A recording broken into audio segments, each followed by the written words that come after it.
دا یو داستان دی عنوان یې دی د پاچاهانو یاري د پاچاهانو کوم عجبه یاري دا یو تاریخي کیسه ده خلیفه هارون رشید د عباسیانو چې پاچا و د اقلیم د پاچاهانو سمندر تر سمندر یې قدرت و غوړېدل یې پر ځمکه سلطنت و خدای ورکړي هم پوځونه هم شوکت و افسانه یې په جهان کې عدالت و په زرګونو یې منجانې غلامان وه بې حسابه یې لښکري اردیان وه په دربار کې پوهان او شاعران وه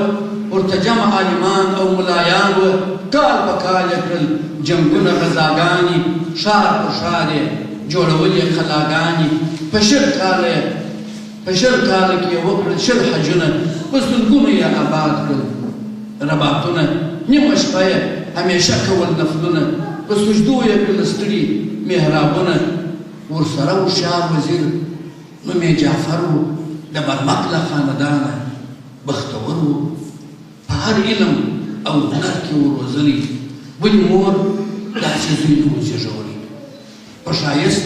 له ټول بغداده څخه ښکلي د هر چا په زړه کې ګران و نازولی هم زړور و هم سخي و هم هوښیار و چاته زوی و چاته ورور و چاته پلار و چې کیسې به د هارون د سلطنت وې ورسره به د جعفر د سخاوت وې په خیرات به یې عالم شپې تېرولې شاعرانو قصیدې ورته لیکلې خلیفه له ځانه نه سو بېلولی بې جعفره یې ژوند نه سو تېرولی په دربار کې به سلطان و د پوهانو په محفل کې یې سالار و د رندانو نه یې جام سو بې جعفره نوشولی نه یې ساس ته د مطرب سو غوږ نیولی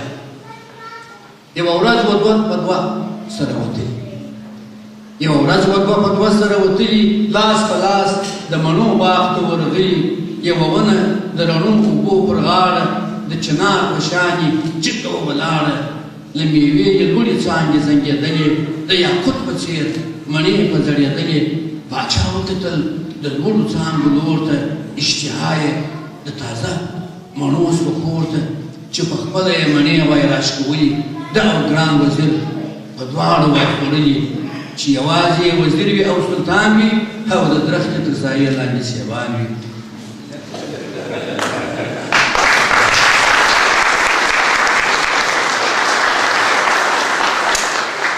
چې یوازې یې وزیر وي او سلطان وي او د درختې تر سایې لاندې سیوان وي خو هرګوره خلیفه فقط ګردی و خېټور په وزن دروند لکه منګی و چې هر څو یې پورته واچول خیزونه ورنلوړ و د ښایستو مڼو شاخونه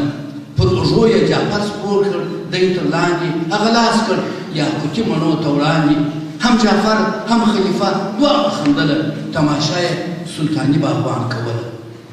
مڼې نه وې پیمانې وې د شکرو ښایستې وې لکه لاړ د جواهرو نه توپیر یې و د مغز نه پوستکي ډکې ډکې د اوبو تر ګل نازکي رنګ او بوی یې له دانو سره پییلی لکه باغ کې خالق عطر وشیندلی هم جعفر هم خلیفه دواړه حیران سول په هغه ګړي په لټه د باغوان سول چې حاضر یې کړ باغوان ویل یې وایه څه انعام غواړې راضي اوسه د خدایه چې په زړه د خلیفه کې یې منلي ګویاکان د سخاوت پر جوش راغلی چې په زړه کې دې هر څه دي در رسېږي د ژوندون هیلې دي ټولې پوره کېږي باغوان هم له کورنۍ د برمکو تر جعفر په عقل کم نه و زیرک چې جعفر د خلیفه پر اوږو سپور سو باغوان پوه سو چې د بخت جامې نسکور سو نن سبا به د وزیر پر خونه غم وي پر ټبر پر کورنۍ به یې ماتم وي په سرعود کې به د قهر کبابېږي په نامه چې څوک برمک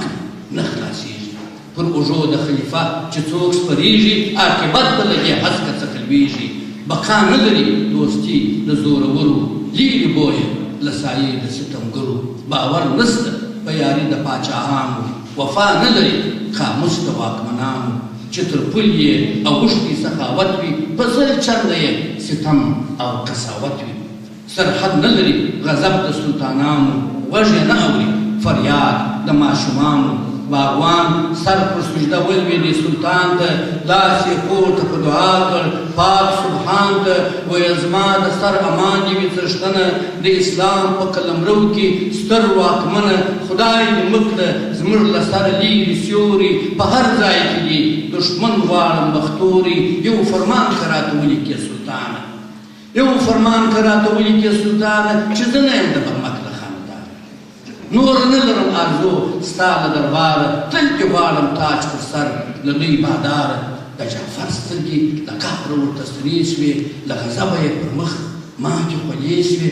دې خبرې یې تر زړه په استېستنې خلیفه یې هم حیران کړ دې غوښتنې له ناکامه یې لاسلیک ورته فرمان کړ بېګانه یې له برمک څخه باغوان کړ په دې منځ کې شوه د تېر 2-3 کلونه غم نازل سو د برمک د کور پر خونه د پاچا په حکم غوڅ د وزیر سر سو د برمک پر کورنۍ باندې محشر سو هغه مځکه او اسمان هغه بغداد و د جعفر د کورنۍ پورته فریاد و چې پرون په نازېدل ښکلي قصرونه په هغو ښکلو یې ډک کړل زندانونه پر ځوانانو چلیدل تېره تېغونه بیبیګانې د حرم سرتور سرونه ور نیلام یې کړل کورونه او باغونه چای چور کړې خزانې چای مالونه اردلیان د خلیفه ولاړل باغوان ته چې یې کش کړي لاس تړلی و زندان ته هغه وښودی فرمان چې زه باغوان یم زه نوکر یم زه غلام د خپل سلطان یم نه برمک نه لکه هوله د جعفر یم یو بنده یم د خوارانو له ټبر یم خلیفه ته را حاضر چې یې باغوان کړ وښکاره چې یې خپل حکم د سلطان کړ په فرمان کې وې خبرې ټولې سپینې خلیفه کړل یې معاف د هغه وینې د تاریخ افسانه نه ده حقیقت دی هر سړي ته د جعفر کیسه عبرت دی دا خبره ده په ټول د جواهرو وي د خره سپارلي یاري د زورو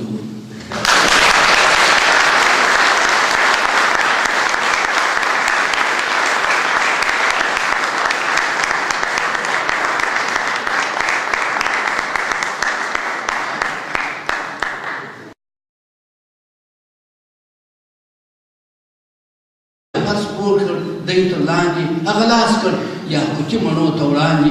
هم جعفر هم خلیفه دواړه خندله تماشا یې سلطاني باغوان کوله مڼې نه وې پیمانې وې د شکرو ښایستې وې لکه لاړ د جواهرو نه توپیر یې و د مغز نه پوستکي ډکې ډکې د اوبو تر ګل نازکي رنګ او بوی یې له دانو سره پییلی لکه باغ کې خالق عطر وشیندلی هم جعفر هم خلیفه دواړه حیران شول په هغه ګړي په لټه د باغوان شول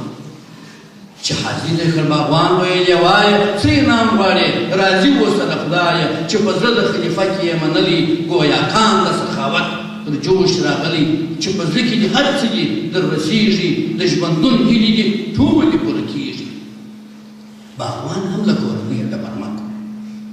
باغوان هم له کورنۍ د برمکو تر جعفر په عقل کم نه و زیرک چې جعفر د خلیفه پر اوږو سپور سو باغوان پوه سو چې د بخت جامې نه سپور سو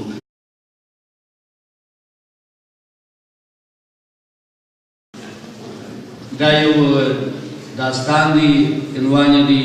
د پاچاهانو یاري د پاچاهانو کومه ژبه یاري دا یو تاریخي کیسه ده خلیفه هارون رشید د عباسیانو چې پاچا و د اقلیم د پاچاهانو سمندر تر سمندر یې قدرت و غوړېدل یې پر ځمکه سلطنت و خدای ورکړي هم پوځونه هم شوکت و افسانه یې په جهان کې عدالت و په زرګونو یې منجانې غلامان وه بې حسابه یې لښکري اردلیان وه په دربار کې پوهان او شاعران وه ورته جمع عالمان او ملایان وه کال په کال یې کړل جنګونه غذاګانې ښار په ښار یې جوړولې خلاګانې په شل کاله کې یې وکړل 10 حجونه په سلګونو یې آباد کړل رباطونه نیمه شپه یې همیشه کول نفلونه په سجدو یې کړل ستړي محرابونه ورسره هوښیار وزیر نوم یې جعفر و د برمک له خاندانه بختور و په هر علم او هنر کې وروزلی بلې مور داسې زوی نه و زېږولی په ښایست له ټول بغداده څخه ښکلي د هر چا په زړه کې ګران و نازولی هم زړور و هم سخي و هم هوښیار و چاته زوی و چاته ورور و چاته پلار و چې کیسې به د هارون د سلطنت وې ورسره به د جعفر د سخاوت وې په خیرات به یې عالم شپې تېرولې شاعرانو قصیدې ورته لیکلې خلیفه له ځانه نه سو بېلولی بې جعفره یې ژوند نه سو تېرولی په دربار کې به سلطان و د پوهانو په محفل کې یې سالار و د رندانو نه یې جام سو بې جعفره نوشولی نه یې ساس ته د مطرب سو غږ نیولی یوه ورځ و دوه په دوه سره وتلي یوه ورځ و دوه په دوه سره وتلي لاس په لاس د مڼو باغ ته ورغلي یوه ونه د رڼو اوبو پر غاړه د چنار په شانې جګه ولاړه له مېوې یې لوړې څانګې زنګېدلې د یاقوت په څېر مڼې په ځړېدلې پاچا وکتل د لوړو څانګو لور ته اشتها یې د تازه مڼو سوه پورته چې په خپله یې مڼې وای راشکولي ده او ګران وزیر په دواړو وای خوړلي چې یوازې یې وزیر وي او سلطان وي او د درختې تر سایې لاندې سیبان وي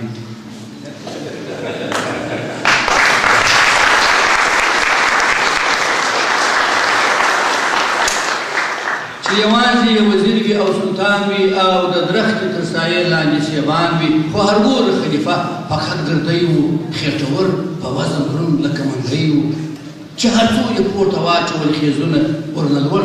ورنلوړ و د ښایستو مڼو شاخونه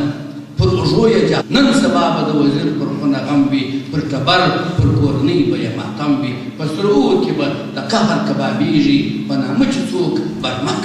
نه خلاصېږي پر اوږو د خلیفه چې څوک سپرېږي عاقبت به له دې هسکه څخه لوېږي بقا نه لري دوستي د زورورو لیرې بویه له سایې د ستمګرو باور نسته په یاري د پاچاهانو وفا نه لري خاموش د واکمنانو چې تر پل یې اوښتي سخاوت وي په زر چرده یې ستم او قساوت وي سرحد نه لري غضب د سلطانانو غږ یې نه اوري فریاد د ماشومانو باغوان سر پر سجده ولوېدې سلطان ته لاس یې پورته په دعا کړ پاک سبحان ته ویل زما د سر امان دې وي څښتنه د اسلام په قلمرو کې ستر واکمنه خدای دې مه کړه زموږ له سره لیرې سیوري په هر ځای کې دي دښمن غواړم بختوري یو فرمان که راته ولیکې سلطانه یو فرمان که راته ولیکې سلطانه چې